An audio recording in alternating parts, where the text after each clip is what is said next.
आइए इसको समझते हैं अपने परवीन सर के साथ। आइए परवीन सर, मैंने ऐसे करके फोर्स लगाया तो परवीन सर अरे ज्यादा दूर चले गए, फोर्स लगाया तो मूव करा। मूविंग ऑब्जेक्ट को स्टॉप करने के लिए जैसे कि परवीन सर सामने से चलते हुए आएंगे, आइए तो मैंने ऐसे क्या करा, इनको रोका है, फोर्स लगाइए, रोकने के लिए ताकत लगाइए, तो वो सारी चीजें यही इसके पॉइंट है। ये जमीन है ऐसी तिरछी थोड़ी सी, और यहाँ से कोई ऑब्जेक्ट है, मानो कि कोई बॉल आ रही है बड़ी रफ्तार से लुढ़कते हुए आ रही है यहाँ से, और यहाँ पे एक बंदा खड़ा है। ऐसे समझो कि ये बस है और ये आप इस पे बैठे हुए हो, तो आपको जो झटका लगता है, जैसे ही मैंने बस को आगे बढ़ाया, कॉइन का क्या हुआ, अंदर चला गया। हेलो दोस्तों, स्वागत है आपका आपके यूट्यूब चैनल K2S की टू सक्सेस अकेडमी में। मोशन वाला चैप्टर ऑलरेडी कवर कर लिया है हमने। आज हम करेंगे थोड़ा सा अपना लेवल बढ़ाएंगे, थोड़ा सा और टफ ले जाएंगे लेवल, थोड़ा सा और मजेदार चलेंगे, और ज्यादा मजेदार एग्जांपल के साथ चलेंगे, और ज्यादा डीप चलेंगे फिजिक्स में। आज बहुत सारे नए नए कॉन्सेप्ट जानने को मिलेंगे, ऐसी ऐसी चीजें जो आप डेली लाइफ में करते हो, आपके सामने आती हैं, आप देखते भी हो, पर आपको पता नहीं था, वो चीज आज आपको पता चलेगी कि कैसी कैसी चीजें होती थी, इनके पीछे फिजिक्स के कैसे कैसे नियम लगे हुए हैं, वो सारी चीजें आज आप जानोगे ना। जब पढ़ोगे, जब हम आपको पढ़ाएंगे, अच्छे से आपको समझ आएगा, तब आपके मन में सबसे पहली बात यह आएगी कि अरे ये तो मेरे साथ रोज होता है, ये चीज तो मैं रोज ही देखता हूँ, आए दिन देखता रहता हूँ, डेली लाइफ में होता रहता है, मैं ही करता रहता हूँ ये सारी चीजें, मुझे तो पता ही नहीं था फिजिक्स में ऐसे ऐसे नियम भी होते हैं। तो वही सारी चीजें आज बहुत मजेदार तरीके से चलेंगे, इसको वन शॉट के अंदर खत्म करेंगे। हमारा फोर्स वाला चैप्टर, क्या नाम है चैप्टर का, force and laws of motion. इसी के साथ एक और चीज, आज हमारे साथ हम मौजूद है परवीन सर। एक बार परवीन सर आप आ जाइए। जय हिंद साथियों, कैसे हैं आप सब, बताइए जल्दी जल्दी। तो परवीन सर आज मौजूद है, हम मेरी रिकॉर्डिंग के टाइम पे पहुंच गए। तो आज हम क्या करेंगे कि इस चीज का फायदा उठाएंगे अच्छे से। क्या करेंगे हम कि परवीन सर यहाँ है तो इन्हीं को लेकर कुछ एग्जांपल समझेंगे, आपको खूब मजा आने वाला है। तो परवीन सर आप अपनी सीट ले लीजिए, जैसी आपकी जरूरत पड़ेगी हम आपको बुलाएंगे। तो चलिए स्टार्ट करते हैं हमारा chapter force and laws of motion. सबसे हमारा क्या है, पहला जो हम पहला स्टेप उठाते हैं, जो एक सक्सेस की सीढ़ी है, हमारा जो की टू सक्सेस एकेडमी का सेशन चलते हैं, उसकी जो सक्सेस की सीढ़ी है कैसे स्टार्ट होती है। पहला स्टेप क्या होता है हमारा, चैप्टर के नाम को रगड़ देना अच्छे से, चैप्टर के नाम से जितनी चीजें हो सकती है सब जान लेना अच्छे से, तभी तो एकदम अच्छे से कॉन्सेप्ट बिल्ड होगा। चैप्टर का नाम पढ़ा क्या है वो चीज देखना। चैप्टर का नाम क्या है, force and laws of motion. Motion का तो पूरा चैप्टर ही समझा चुके हैं, पिछला जो चैप्टर था ऑलरेडी लेक्चर डल चुका है। नहीं देखा, नहीं देखा, जाओ देखो जाके यार, तभी चैप्टर समझ आएगा अच्छे से। बाकी फोर्स क्या होता है, फोर्स ताकत। ताकत एक सिंपल जो ताकत आप यूज करते हो, आपके अंदर जो बल है, शारीरिक बल हो सकता है, किसी भी तरीके का बल हो सकता है। अगर आप लिविंग ऑब्जेक्ट के हिसाब से देखो तो शारीरिक बल हो सकता है, और मशीन के हिसाब से देखो तो मैकेनिकल फोर्स हो सकती है। तरह तरह की फोर्सेस होती है, सब पढ़ेंगे आज बहुत ही मजेदार तरीके से। ना ही ज्यादा कुछ, जितना आपके बुक में ना उससे ना ही कुछ ज्यादा ना ही कुछ कम, एक एक पॉइंट अच्छे से समझेंगे। चलिए स्टार्ट करते हैं हमारा chapter force and laws of motion. तो चैप्टर के नाम से स्टार्ट करते हैं, क्या होता है फोर्स। सबसे पहले डेफिनेशन एक बार देख लेते हैं, फिर समझेंगे एकदम मजेदार तरीके से। What is force, force is like a push और अ पुल। पुश और पुल क्या, धकेलना खींचना, यही तो है पुश और पुल। यही से क्या होता है कि आप किसी चीज को धकेल रहे हो, किसी चीज को खींच रहे हो, उसमें फोर्स ही तो लग रहा है। जैसे कि यहां देखो, है कोई हैंडसम सा बंदा, देखो पहचानो कौन है, बाकी क्या कर रहा है, फोर्स ही तो लगा रहा है। कोई भारी सा ऑब्जेक्ट रखा है सामने, बड़ा सा पत्थर रखा है, उसको ये पुश कर रहा है, पुश कर रहा है यानी कि फोर्स लगा रहा है। अब मानो कि इसी पत्थर पर रस्सी बांध के मैं खींचने लग जाऊं, तो क्या कर रहा हूं मैं, पुल कर रहा हूं, पुल कर रहा हूं, फोर्स लगा रहा हूं, ताकत दिखा रहा हूं, वही आपका फोर्स है। तो force is like a push और अ पुल that can make things move, stop और change direction। मूव का तो आपको समझ आ गया कि मैं धक्का दे रहा हूं तो कोई चीज मूव हो सकती है। स्टॉप का भी आई होप समझ गए होंगे कि आपकी कोई चीज मूव करी तो फोर्स लगे उसको रोक रहा हूं। बाकी चेंज डायरेक्शन अभी पढ़ेंगे मजेदार तरीके से, अभी कहीं नहीं, स्टार्ट हुआ है अभी सेशन, वन शॉट में पूरा खत्म करेंगे, एक एक पॉइंट को अच्छे से बाल की खाल नोच के पढ़ेंगे आज। आइए कुछ पॉइंट्स देखते हैं इसके कि फोर्स होता क्या है। If you push up the car you are using force to make it move forward direction. की सिंपल कार है, मैं ढकेल रहा हूं, वो आगे जा रही है, तो उसको मूव करने के लिए फोर्स लगा रहा हूं। If you pull the car back you are using force to make it move backward. Next point क्या है हमारा, if you stop the car with your hands. बड़ा ताकतवर बंदा ही होगा जो चलती कार को हाथों से रोक रहा है, बाकी समझ लेते हैं। If you stop the car with your hand you are using force to make it stop. समझे कि स्टॉप कैसे करा जाता है, मूव कैसे करा जाता है, डायरेक्शन कैसे चेंज करते हैं। कि आप नॉर्मली जैसे कोई भी व्हीकल चला रहे हो, चाहे आपकी बाइक हो, चाहे आपकी साइकिल हो, चाहे आपकी कार हो, कोई भी व्हीकल हो, तो उसको मोड़ने के लिए आपको हैंडल मोड़ना पड़ता है। यही बात है ना कि मोड़ने के लिए आपको हैंडल मोड़ना पड़ता है, हैंडल को घुमाने के लिए आप फोर्स लगा रहे हो। या फिर और कैसे कि जब आपने वो चीज खेली है, बचपन में क्या करते थे कि टायर को और डंडी को लेते थे और ऐसे नचाते हुए यहां से ऐसे स्टार्ट करा, नचाते हुए भगते हुए ले जाते थे। भगता था ना टायर, तो क्या करते थे हम उसी डंडी से मारते मारते उसको डायरेक्शन भी बदल देते थे। पहले मैं ऐसे सिंपल ले जा रहा हूँ, मैंने थोड़ी सी फोर्स और थोड़ी तिरछी डायरेक्शन लगाई, अपना एंगल हाथ मोड़ के, हाथ का जो एंगल है उसको थोड़ा टिल करा, उसके बाद फोर्स लगाई तो टायर की डायरेक्शन मुड़ जाती थी। वो फोर्स है, डायरेक्शन चेंज हुई नहीं हुई? डायरेक्शन चेंज हुई ना, तो डायरेक्शन चेंज करने में भी फोर्स का ही हाथ होता है। आइए समझते हैं फोर्स के इफेक्ट कैसे कैसे होते हैं। सबसे पहले point, it can transform the shape and size of an object. किसी भी ऑब्जेक्ट का शेप या साइज को चेंज करने में काम आता है। कैसे? जैसे कि स्प्रिंग है, देखो बंदा ताकत लगा रहा है, दबा रहा है, कितनी भी ताकत लगाए, थोड़ा सा ढील देगा तो वापस एक्सपेंड हो जाएगी, वापस ताकत लगाएगा तो कंप्रेस हो जाएगी। तो फोर्स क्यों किसी काम आ रहा है यहाँ पे? शेप और साइज को चेंज करने के लिए। और देखो इस बंदे के हाथ में क्ले आ गई, क्ले से वो पूरी ताकत से उसको मसल दे रहा है, तब यहाँ शेप चेंज हो रही है। जैसे कि यहाँ पे एक कैन है, खाली कैन है, कैन को दबा रहा है ताकत लगा के, शेप चेंज हो रही है, साइज चेंज हो रहा है। ऐसे एक स्पंज है, उसको दबाओ, शेप और साइज चेंज हो रहा है नहीं हो रहा? तो ये था आपका पहला पॉइंट। आइए नेक्स्ट पॉइंट पे चलते हैं। It can move a stationary object. एक स्टेशनरी ऑब्जेक्ट को, तो मानो कि एक महिला है, एक लेडी है, एक स्टेशनरी ऑब्जेक्ट यानी कि व्हील काट है आपकी, ऐसे रखी है, तो शॉपिंग करने गई होगी, तो उसने क्या करा, अरे आज तो ज्यादा सामान लेना है मेरे को, तो इसको लेकर चलती हूँ। तो स्टेशनरी था, ले जाकर उसने धक्का लगाया तो चलनी स्टार्ट हो गई व्हील कार। पहले तो स्टेशनरी था ना, तो फोर्स लगाया ना। आइए इसको समझते हैं अपने परवीन सर के साथ। आइए परवीन सर, तो जैसे मान लेते हैं कि परवीन सर अभी स्टेशनरी है, आप ऐसे मुड़ जाइए, अभी जैसे स्टेशनरी है, सिंपल आप सामने देखो, कुछ नहीं, कोई कुछ नहीं होगा, डरने की बात नहीं आता। सिंपल क्या है कि स्टेशनरी ऑब्जेक्ट को मूव करता है। अब मैं जैसे फोर्स लगा रहा हूं, मैंने ऐसे करके फोर्स लगाया तो परवीन सर अरे ज्यादा दूर चले गए, फोर्स लगाया तो मूव करा, स्टेशनरी ऑब्जेक्ट को मूव करने का काम आया। ऐसे जैसे अपना नेक्स्ट पॉइंट है, it can bring a moving object to stop.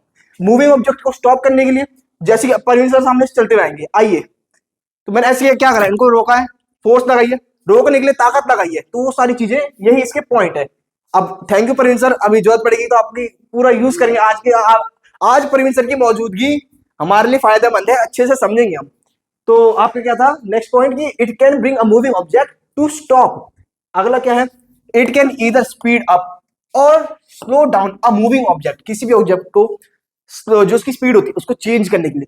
For example यहाँ पे एक बंदा है, साइकिल चला रहा है, साइकिल चलाने में क्या कर रहा है कि जब वो पैडल मार रहा है तो स्पीड अप हो रही है, ब्रेक लगा रहा है तो ज्यादा ज्यादा ताकत से ब्रेक लगाया तो ज्यादा ताकत लगी, तो ब्रेक ज्यादा लगी तो साइकिल जल्दी रुकेगी।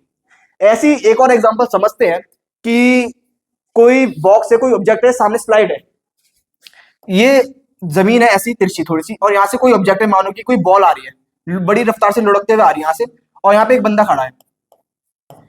इसने क्या करा कि देखा बॉल आ रही है, तो उसने सोचा कि इसको रोक दे तो ज्यादा दूर जाएगी, कहीं को किसी को लगा जाए, तो ऐसे करके हाथ लगाता है, जैसी बॉल आ रही है ऐसे करके रोकता है, फोर्स लगा रहा है उसको स्टॉप करने के लिए, या फिर स्लो डाउन। अब कैसे करें, जैसे कि एग्जांपल ये समझते हैं कि एक मशहूर क्रिकेटर विराट कोहली, आपने सुना तो होगा ही, वो क्या करता है, या जितने भी क्रिकेटर्स होते हैं क्या करते हैं, फील्डिंग के टाइम पे कैच आ रही होती है ना, तो हाथों से बॉल को रोकते हैं, हाथ पीछे खींचते हैं, थोड़ा टाइम बढ़ जाता है। स्पीड क्या होती है कि जैसे अगर ऐसे हाथ रखा, डायरेक्ट कांटेक्ट में ऑब्जेक्ट आ रहा है तो ज्यादा हाथों में दर्द होगा, ज्यादा चोट लगेगी, पर वो थोड़ा पीछे खींचते चले जाते हैं, क्यों, धीरे धीरे उसकी स्पीड कम होती चली जाती है। फिर जैसे ऐसे हाथ में कांटेक्ट में आया, हाथ के साथ वो ग्रिप में तो आ गया है, पर हम हाथ पीछे कर रहे हैं, क्यों, ताकि फिर धीरे धीरे स्पीड कम होती है। यही होता है ना। अब एक अच्छा एग्जांपल ये समझते हैं कि जैसे कि डिस्क ब्रेक के बारे में आपने सुना ही होगा, किसी भी गाड़ी में, साइकिल में डिस्क ब्रेक होता है, आप बड़ी रफ्तार से गाड़ी चला रहे हो, आपने आपका डिस्क ब्रेक या आपका पावर ब्रेक अचानक से लगा दिया, तो आपको अचानक से झटका लगता है बड़ी जोर से। वही क्या है कि मूविंग ऑब्जेक्ट को स्टॉप कर रहा है, आपको झटका लग रहा है बड़ी जोर से। ऐसी एक पॉइंट यह है कि it can transform the direction of moving object. Direction बदलता है। यही बंदा है साइकिल चलाने में क्या कर रहा है, हैंडल को मोड़ रहा है, तभी तो डायरेक्शन बदल ली है, फोर्स लगा रहा है। बंदा खेल रहा है, बॉल से खेल रहा है, रखी हुई है बॉल, उसको वो किक कर रहा है, जैसे वो किक कर रहा है, फुटबॉल का मैच चल रहा है, इधर उधर बॉल भाग रही है, तो जैसे उसकी तरफ आई, उसने सोचा कि इधर बंदा खड़ा है, इस तरफ को बॉल मार दूं, तो उसने पैर से इधर को मारा, डायरेक्शन बदली बॉल की, डायरेक्शन बदली तो फोर्स का ही तो अप्लाई हुआ, फोर्स का ही तो यूज हुआ। तो ये थे आपके इफेक्ट फोर्स के। आइए आगे चलते हैं। और फोर्स जो होती है आपकी दो तरीके की होती है, एक होती है आपकी बैलेंस फोर्स, एक होती है अनबैलेंस फोर्स। बैलेंस फोर्स कैसे, पहली बात तो कि जो आपका फोर्स होती है चीज आपको मोशन वाले चैप्टर में हमने अच्छे से पढ़ लिया था कि स्केलर और वेक्टर क्या होता है। तो वेक्टर फोर्स क्या है, वेक्टर है, वेक्टर क्वांटिटी है, क्यों, डायरेक्शन पे डिपेंड करती है कि किस चीज, अभी बताया जैसे बॉल का एग्जांपल, जो साइकिल का हैंडल मोड़ रहा है, डायरेक्शन आ रही है ना, मैग्नीट्यूड तो है ही ऑलरेडी, डायरेक्शन भी आ रही है, तो वेक्टर क्वांटिटी हुई नहीं हुई? जी हाँ। तो if the vector sum of all the forces acting on a body is zero, zero की कैसे, कि जैसे कि समझो एक यहाँ पे टग ऑफ वॉर का मैच चल रहा है, टग ऑफ वॉर की मैच में यहाँ पे तीन लोग खड़े, तीन लोग यहाँ पे भी खड़े, ये इसका मिडल पॉइंट है रोप का। इस मिडल पॉइंट से यहां की जो टीम, ये टीम ए है, ये टीम बी है, टीम बी क्या कर रही है, फोर्स किस साइड को लगा रही है, खींच रही है, पुल कर रही है, तो फोर्स वो लगा रही है अपनी तरफ को। टीम ए क्या कर रही है, वो फोर्स अपनी तरफ को लगा रही है इस डायरेक्शन में। अगर इन तीनों की जितनी ताकत है वो इन तीनों की ताकत के बराबर है, तो वो बैलेंस टूट जाएगा। कैसे, कि जो पॉइंट है ये इनिशियली भी यही था, कुछ टाइम टी के बाद, टाइम टी के बाद अब भी उसका फाइनल पॉइंट है वो यही पॉइंट है, कोई पोजीशन चेंज नहीं हो रही, यानी कि दोनों की ताकत बराबर है, कहीं जा ही नहीं रही रस्सी, दोनों की ताकत बराबर, यानी क्या हो गई, बैलेंस फोर्स। कैसे, अब डेफिनेशन से कैसे, कि वेक्टर सम होता है। वेक्टर सम कैसे, कि मानो जो आपका फोर्स है वो इस डायरेक्शन में लग रहा है 10 न्यूटन का, न्यूटन क्या, न्यूटन आपकी यूनिट है, आइए यहां मेंशन कर देते हैं इसको फोर्स में, कि यूनिट क्या होती है इसकी, न्यूटन। न्यूटन क्यों होती है, जिसने खोज करी उसी के नाम पर तो रखा जाएगा, कॉमन सी बात है यार। आइए आगे चलते हैं, फोर्स की यूनिट क्या होती है, न्यूटन। तो जैसे कि 10 न्यूटन का फोर्स इस साइड को लगा, इन्होंने भी क्या करा कि 10 न्यूटन का ही फोर्स अपनी तरफ को लगाया है, 10 न्यूटन इस साइड लगा, 10 न्यूटन इस साइड लगा, दोनों की डायरेक्शन पर डिफरेंट है ना, वेक्टर सम का मतलब डायरेक्शन आ रही है, डायरेक्शन आ रही है। तो अगर ये वाली साइड में लेता हूं पॉजिटिव, तो ये हो गया पॉजिटिव 10, ये वाली साइड फिर क्या हो जाएगी, नेगेटिव, एकदम अपोजिट है, अगर अपोजिट आ गई, नेगेटिव हो गई, तो ये हो गया माइनस का 10। तो टोटल क्या होगा, टोटल फोर्स कैसे आएगी आपकी, टोटल फोर्स बनेगी माइनस का 10 प्लस 10, यानी कि जीरो, कोई फोर्स ही नहीं लग रही ना, दोनों बराबर फोर्सेज है, तो ये बैलेंस फोर्स हो गई। ऐसे अनबैलेंस फोर्स, कि if the net force exerted on an object is not zero, not zero, then the force acting on it is said to be unbalance. यानी कि अब देखते हैं अनबैलेंस का एग्जांपल, कि मानो कि यहाँ पे तीन लड़कियां हैं, यहाँ पे तीन लड़के हैं, लड़के लगा रहे हैं यहां से 20 न्यूटन का फोर्स, लड़कियां लगा रही है यहां से 18 न्यूटन का। कोई वो नहीं है कि लड़कियां कमजोर होती हैं या लड़के ताकत होते हैं, बस एग्जांपल के लिए लेके समझ रहे हैं। तो लड़कों ने इधर को अपनी तरफ से लगाया 20 न्यूटन का फोर्स, तीन लड़कियों ने मिलकर लगाया 18 न्यूटन का फोर्स। अगर मैं ये डायरेक्शन पॉजिटिव ले लूं, ये डायरेक्शन क्या हो जाएगी, ऑलरेडी फिर नेगेटिव हो जाएगी, देन हमारा जो नेट फोर्स आएगा वो जीरो नहीं आएगा। कैसे आएगा, कि नेट फोर्स क्या होगा, पॉजिटिव डायरेक्शन वाला क्या है 20 न्यूटन, फिर प्लस अगली फोर्स कौन सी है, अगली फोर्स है माइनस का 18 न्यूटन, पॉजिटिव डायरेक्शन में 20 न्यूटन, नेगेटिव डायरेक्शन में माइनस का 18 न्यूटन, तो प्लस माइनस का 18 न्यूटन आ गया यहां से। तो यहां से टोटल फोर्स क्या बनेगी, 2 न्यूटन की नेट फोर्स, जो आपकी नेट फोर्स आएगी वो 2 न्यूटन की आएगी। अब पॉजिटिव फोर्स आई ना, देखो यहाँ पे पॉजिटिव आया है, तो यानी कि जो मूवमेंट होगी, जो ये वाला इसका इनिशियल पॉइंट था, ये मूव किस साइड करेगा, इस डायरेक्शन में। क्यों, पॉजिटिव डायरेक्शन, पॉजिटिव फोर्स आई है, पॉजिटिव डायरेक्शन में मूव करेगी, तो यानी कि ये जो इसका सेंटर वाला पार्ट है ना, इस साइड को मूव करेगा। अगर ये नेगेटिव आती, इन केस ये नेगेटिव आ जाती फोर्स, तो ये जो इसका सेंटर पॉइंट है ना रोप का, वो इस डायरेक्शन में मूव करता। ये ऐसे होती है आपकी बैलेंस फोर्स और अनबैलेंस फोर्स। चलिए आगे चलते हैं, मास और इनर्शिया। मास या इनर्शिया क्या होता है, मास तो पहले आइए मास समझते हैं क्या होता है एक्चुअली, कि mass is a measure of quantity of matter in an object और सब्सटेंस। इट इज अ की property that indicates how much an object resist changes in its motion and how it interacts with gravitational force. Mass is calculated in grams और kilograms. क्या मतलब है definition का, definition क्या मतलब है, मास क्या होता है, मास, अच्छा ये चीज पहले समझो कि मास और आपकी जो वेट है वो डिफरेंट होते हैं। जो आपका मास होता है और जो वेट होता है वो एकदम डिफरेंट होते हैं, इक्वल नहीं आते। क्या होता है एक्चुअली, वेट क्या है हमारा, कि हमारा वजन कितना है। जैसे मैं खड़ा हूं यहाँ पे, मैं कितना वजन लगा रहा हूं सरफेस पे, मैं सरफेस पे खड़ा हूं ना, तो सरफेस पे कितना वजन जा रहा है मेरा, किस वजह से मेरा वजन सरफेस पे जा रहा है, ग्रेविटी की वजह से। इस ग्रेविटेशनल फोर्स की वजह से, जो अर्थ मेरे पे फोर्स लगा रही है उस वजह से मेरा जो वेट आ रहा है वो आ रहा है। तो यानी कि यहाँ पे ग्रेविटेशनल फोर्स का काम आ रहा है ना, तो एक्चुअली आपका जो वेट होता है वो आपका वो फोर्स होता है, एक्चुअली वो वेट वही फोर्स है जो आप लगा रहे हो। जैसे मैं यहाँ खड़ा हूं ना, अगर मेरा वजन ज्यादा हुआ तो मैं ज्यादा फोर्स लगा रहा हूँ सरफेस पे, अगर मेरा वजन कम हुआ तो मैं कम फोर्स लगा रहा हूँ सरफेस पे, तो जितना ज्यादा फोर्स उतना ज्यादा वेट। अभी समझेंगे मेन, अभी फोर्स का भी फॉर्मूला भी अच्छे से समझेंगे ड्राइव करते हुए आगे। बाकी इतना कंफ्यूज नहीं होना कि जो मास और वेट होता है ना वो डिफरेंट होता है एकदम, कोई सिमिलैरिटी नहीं होती इसमें, ठीक है। अब आपके क्या पॉइंट्स थे इसमें कि क्वांटिटी होती है। अब मानो कि आपने लेदर वाली बॉल देखी होगी, जैसे कि यहाँ पे लेदर की बॉल है और यहाँ पे आपकी कोस्को की बॉल है। लेदर की बॉल क्या होती है, अंदर से फिल्ड होती है, तभी उसका वजन ज्यादा होता है। देखो अभी लेदर की बॉल है, ये आपकी रबर की बॉल है। लेदर की बॉल में वेट ज्यादा होता है, आपकी जो रबर या कोस्को की बॉल होती है उसके वेट के मुकाबले उसका वेट कम होता है लेदर की बॉल के मुकाबले। क्यों? क्योंकि इसके अंदर मास ज्यादा है, मास ज्यादा है। तो मान लो साइज तो दोनों का फिर भी सेम हो गया ना, चाहे साइज सेम हो जाए फिर भी लेदर की बॉल का वजन ज्यादा होता है, वो हिट ज्यादा तेजी से करते हैं। क्यों? उसमें मास ज्यादा है। तो मास का यही काम होता है जितना ज्यादा। अब जैसे ये रबर की बॉल है, इसके अंदर मैं कुछ सैंड भर दूं, रॉक्स भर दूं, इसका भी मास ज्यादा हो जाएगा। मास ज्यादा हो जाएगा तो इसका भी वेट ज्यादा हो जाएगा। तो ये पूरे मास का ये आपका वर्क रहता है, डिपेंड करता है। अब पढ़ते हैं हमारा इनर्शिया। मास आप समझो बस इतना है कैसे ही वर्क होता है, अभी आगे फॉर्मूला ड्राइव करेंगे तो और अच्छे से समझ आएगा। Inertia, the property of matter. Statement आप रीड कर लोगे, हम समझते हैं मेन इनर्शिया एक्चुअली होता क्या है। इनर्शिया होता है कि कोई भी ऑब्जेक्ट अगर रेस्ट में है तो चाहता है मैं रेस्ट में रहूं हमेशा। जैसे आप सुबह सुबह, ठंड में क्या होता है, ठंड का मौसम अभी फिलहाल चल ही रहा है, तो सुबह सुबह कितना मम्मी कहती है कि सुबह उठ जा, दौड़ लगा कर आ जा, सुबह उठ के पढ़ ले, ये सब काम कर ले, जल्दी उठ जा। आपका क्या रहता है, आराम से बिस्तर पे देर तक पड़े रहना है, रजाई से निकलना ही नहीं है। उतने में ही पापा को, जैसे पापा की आवाज आती है उठ रहा है, नहीं उठ रहा, तुरंत उठ के भागते हो फिर। तो आपको वो रजिस्ट क्या कर रहा है, वो रजिस्ट आपका जो आलसपन है वो आपको रजिस्ट कर रहा है। आप चाह रहे हो कि अगर आप सो रहे हो तो आप सोते रहो, अगर आप उठ गए हो, रात को जल्दी सोने का मन नहीं कर रहा यानी कि आप उठे हुए हो, तो आप उठे ही रहो, जल्दी से सो ना, तभी तो देर से सो रहे हो। तो इनर्शिया यही होता है कि रेजिस्ट करना किसी भी ऑब्जेक्ट को, किसी भी चीज को, किसी भी लिविंग थिंग को, नॉन लिविंग थिंग को, कि वो जो काम कर रहा है वही काम करते रहे। जैसे कि अगर वो रेस्ट पे है, स्टेट ऑफ रेस्ट पे है, तो वो रेस्ट पे ही रहे। मोशन कर रहा है एक सिंपल स्ट्रेट लाइन में, तो मोशन करते रहे।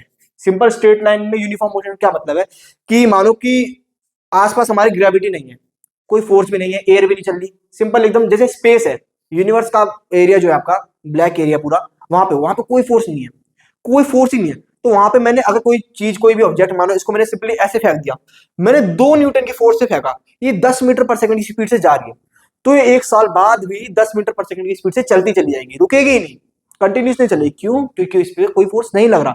जब तक कोई फोर्स नहीं लगेगा तो ये क्या करेगी कि कंटिन्यू रखेगी।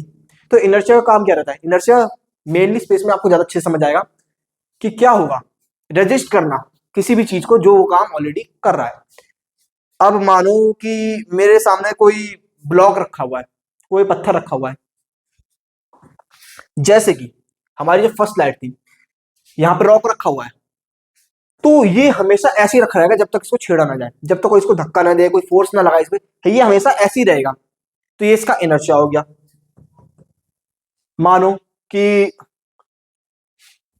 जैसे कि मैंने कोई बॉल को फेंका, ऐसे आराम से फेंका, वो लुढ़कते हुए जा रही है, यहां से स्टार्ट हुआ, कुछ टाइम बाद वो यहां पहुंच गई, कुछ टाइम बाद वो यहाँ पहुंच गई। क्या होगा कि ये किसी पॉइंट पे जाके वो रुक जाएगी, यहाँ पे पहुंची वो रुक गई। मानो क्यों रुक गई, क्योंकि उस पर ग्रेविटी भी लग रही है, तो उसके वेट के जैसे थोड़ा फोर्स लग रहा है नीचे, हवा भी आसपास चल रही है, नहीं तो कोई आसपास आके हाथ वाथ लगाती है, तो ये सब चीजें क्या करती है, एक्सटर्नल फोर्स लगता है तो रुक जाती है।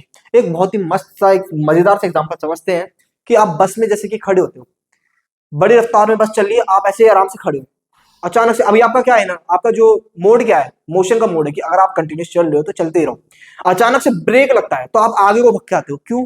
क्योंकि आपका मोड क्या था, मोशन का था, आप फॉरवर्ड डायरेक्शन में मोशन कर रहे थे। तो वही इनर्शिया का क्या था, इनर्शिया बॉडी ये सोच रही थी कि मोशन करती रहूं, जैसी बस ने ब्रेक लगाई आप तो मूवमेंट करते ही चले गए ना, तो इसलिए आपको आगे झटका लगता है। अचानक से सिंपल आप जैसे रेस्ट पे खड़ो, बस खड़ी है, जैसे अचानक से एक्सीलेटर दबाया, बड़ी रफ्तार में बस आगे बढ़ी, तो आप पीछे को झूलते हो अचानक से। क्यों? क्योंकि आपकी बॉडी क्या किस मोड में थी, रेस्ट के मोड में थी, अब वो रेस्ट ही करना चाहती है, और अचानक से बस ने आपको आगे खींच दिया, आपके पैर जो बस से कांटेक्ट में है वो आगे को भागेंगे, जिस वजह से आपको अचानक से झटका लगता है। यही आपका इनर्शिया होता है। तो आइए चलती है, हमारा जो इनर्शिया था ना उसको लेके एक और एग्जांपल समझते हैं प्रैक्टिकली करके। जैसे कि यहाँ पे एक सिंपल एक आपका ग्लास है, उसके ऊपर एक कार्डबोर्ड रख दिया जिसपे एक कॉइन रखा हुआ है सिंपल, अभी इस कॉइन का क्या वर्क है, ये चाहता है कि मैं रहूं यहाँ पे सिंपल अपना रेस्ट पे। जैसे ये रेस्ट पे हुए है ना, अब मैं यहाँ पे इस रस्सी, जैसे रस्सी बांध रखी, मैं फोर्स लगाऊंगा, खींचूंगा, पुल करूंगा, तो कॉइन तो रेस्ट पे रहना चाहेगा। ऐसे समझो कि ये बस है और ये आप इस पे बैठे हुए हो, तो आपको जो झटका लगता है, जैसे ही मैंने बस को आगे बढ़ाया, कॉइन का क्या हुआ, अंदर चला गया। एक बार दोबारा करके देखते हैं, और ये हमने कॉइन यहाँ रख रखा है, तो कॉइन क्या चाहता है कि मैं रेस्ट पे रहूं, और बस ने आगे मूव करा तो झटका लगता है। वही चीज कि कॉइन वहीं था तो अंदर रह गया। तो चलिए आगे चलते हैं। आइए अब पढ़ते हैं हमारे लॉस को।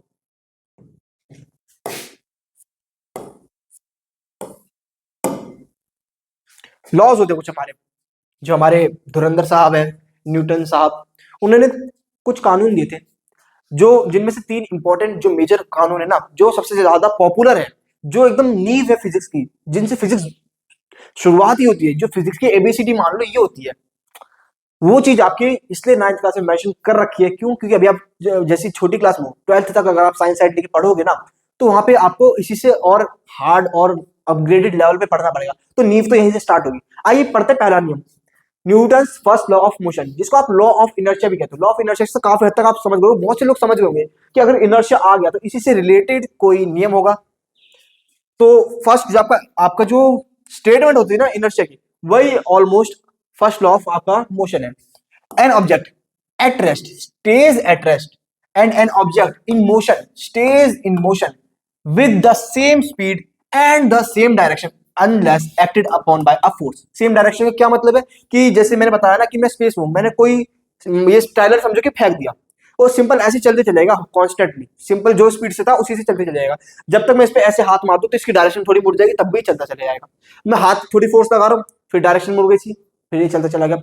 तो जब तक कोई फोर्स ना लगे उसको डायरेक्शन चेंज करने के लिए, इसकी स्पीड को बदलने के लिए, जब तक ना हो तब तक वो जो मोड में है ना वैसे ही रहेगा, तभी इसको लॉ ऑफ इनर्शिया कहते हैं। जैसे कि एग्जांपल, बहुत ही मजेदार सा एग्जांपल, ये जैसे रॉकेट का एग्जांपल है ना, हमारे तीन नियम होते हैं, तीनों के तीनों हम इसी से समझ जाएंगे। एक रॉकेट को बस आप आपको याद रखना, आपको तीनों नियम अच्छे से समझ आ जाएंगे। सिंपल जैसे अभी नियम, रॉकेट क्या होता है, लॉन्च होने से पहले सिंपल खड़ा है, रॉकेट है, कुछ इसके मैकेनिकल फंक्शंस हो रहे हैं, कुछ वो नीचे से अपना पंप मार रहा है, अपनी जो फ्लेम फेंक रहा है, इन सब की वजह से कुछ अपना मैकेनिकल प्रोसेस कर रहा है, जिस वजह से ये मूवमेंट करना चालू करता है। अगर कुछ ना करा जाए, कोई मैकेनिकल प्रोसेस हो ही ना, कोई फोर्स ही ना लगे, तो ये रेस्ट पे रहेगा। ऐसे खड़ा कर दिया ना, तो ये हमेशा ऐसे ही रहेगा। तो ये था आपका लॉ ऑफ इनर्शिया की, जो चीज जिस मोड में है उसी मोड में रहेगी। अब इस पे वापस आएंगे, बाकी नियम को भी समझना है इसी से हमें। जो आपका Newton second law of motion होता है वो क्या कहता है, the rate of change of momentum. Momentum क्या होता है, मोमेंटम एक ऐसा आपका यूनिट, एक ऐसा आपका यूनिट है, एक ऐसी वैल्यू है जो बताता है, डिनोट आप इसको करते हैं पी से, मोमेंटम को। मोमेंटम क्या होता है, मास और वेलोसिटी का प्रोडक्ट। कोई ऑब्जेक्ट, उसका मास क्या है और वो किस वेलोसिटी से चल रहा है, उसका प्रोडक्ट जो है वो आपको मोमेंटम बताएगा। जो उसकी गति है एक्चुअली, और उसका जो मास है, उनका जो प्रोडक्ट होता है वो। जैसे कोई बॉल, अब मैं हल्की बॉल फेंकूं और एक भारी बॉल फेंकूं, दोनों में मास तो डिफरेंट है, मैंने सेम वेलोसिटी से फेंका है। जो भारी बॉल है वो जल्दी रुक जाएगी, जो हल्की बॉल है वो थोड़ी देर से रुकेगी। क्यों? क्योंकि मोमेंटम जिसका ज्यादा है, यानी कि फोर्स उस पर ज्यादा लग रही है, जिसका मोमेंटम कम है उस पर फोर्स लग रही है कम। अब इसके डेफिनेशन के हिसाब से क्या होता है कि momentum of an object is proportional to the applied unbalance force in the direction of force. कैसे? कि जैसे कि आपकी जो फोर्स होती है ना, वो प्रोपोर्शनल होती है change in momentum. Change in momentum यानी कि आपका rate of change of, rate आ गया, अगर रेट की बात आ गई तो यानी कि टाइम आ गया। जो आपने मोशन में पढ़ा था कि रेट आता है तो टाइम आता है, तो rate of change of momentum हमारा प्रोपोर्शनल होता है अप्लाइड फोर्स के। मोमेंटम का वैल्यू फॉर्मूला क्या होता है, m इंटू वी, यानी कि rate of change of mass velocity by rate of change of time. Mass तो चेंज हो नहीं सकता, मैंने ऑब्जेक्ट 10 ग्राम का यहां से फेंका, 1 किलोमीटर आगे जाके भी तो 10 ग्राम का रहेगा, मास थोड़ी चेंज हो रहा है, तो मास कांस्टेंट है, बाहर आ जाएगा। तो बचा आपका change in velocity by change in time. ये चीज क्या है, ये चीज देखी देखी लग रही है? हाँ, ये वही जो हमने मोशन में पढ़ा था, ये हमारा एक्सेलरेशन है। यहीं से हमारा मास और एक्सेलरेशन प्रोडक्ट आता है। यही आपका जो अप्लाइड फोर्स है उसका फॉर्मूला बनता है मास इंटू एक्सेलरेशन का। यहां से आपका फॉर्मूला बन के आता है product of mass into acceleration is the force.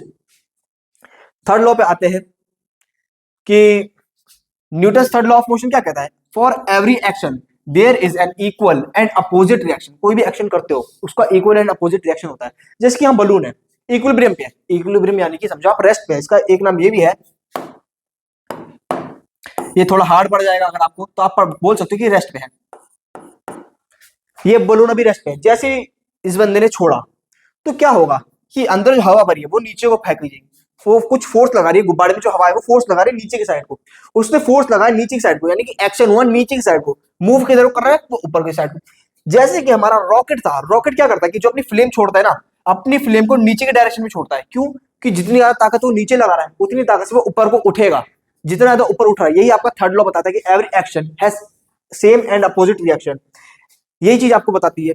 यही जो आपका थर्ड लॉ है वो किस काम भी आता है कि आप जब वॉक कर रहे हो ना, वॉक करते टाइम आपके जो पैर है वो पीछे को ढकेलते हैं, अर्थ की सरफेस को पीछे ढकेलते हैं। जैसे सरफेस है इसको पीछे ढकेलते हैं।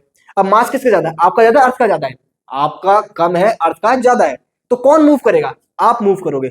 अगर आपका मास ज्यादा होता तो अर्थ घूमने लगती है। आप चल रहे हो ना तो अर्थ गोल गोल घूमने लगती है। अगर आपका मास ज्यादा होता पर आपका कम है तो अर्थ वहीं रह जाती है, आप चलने लगते हो। आप अपने एक्चुअली पैरों से ढकेल रहे हो अर्थ को पीछे, पर अर्थ तो मूव कर ही नहीं पा रही, मास उसका ज्यादा है, तो इसलिए आप आगे मूव करते हो। तो यही होता है आपका कि every action has equal and opposite reaction. अब बहुत से जने मजे मजे में क्या समझाते हैं कि आपका दोस्त है, आपने उसको मार दिया थप्पड़, तो उसने पलट के आपको थप्पड़ मार दिया। क्या हुआ? जैसे आपने रिएक्ट करा, जैसे आपने एक्शन लिया, वैसे तो उसने रिएक्ट करा है ना, कि आपने थप्पड़ मार दिया, उसने पलट के 4 थप्पड़ आपके मार दिए। हंसी मजाक की बात ठीक है, पर मेन जो आपका कॉन्सेप्ट है फिजिक्स का वो नहीं होना चाहिए चीज। तो ये था आपका पूरा चैप्टर, जिसको हमने वन शॉट के अंदर खत्म कर दिया। उम्मीद है आपको हर एक चीज अच्छे से समझ आई होगी। मेरे को उम्मीद है कि मैंने कोई भी चीज नहीं छोड़ी। ऑलमोस्ट पूरी एनसीईआरटी का जितना चैप्टर में हमारा पोर्शन था सब कवर हो चुका है। इन केस कुछ रह गया हो या कुछ समझ ना आया हो तो कमेंट सेक्शन में आप जाके अभी बता सकते हैं। वीडियो अच्छी लगी हो तो लाइक जरूर करना, शेयर कर दो यार। और जानता हूं मैं रोज चेक करता हूं, आप बहुत से हो जो बिना सब्सक्राइब करे वीडियो देख रहे हो, तो सब्सक्राइब कर दो। बाकी मिलेंगे नेक्स्ट वीडियो में। Thank you.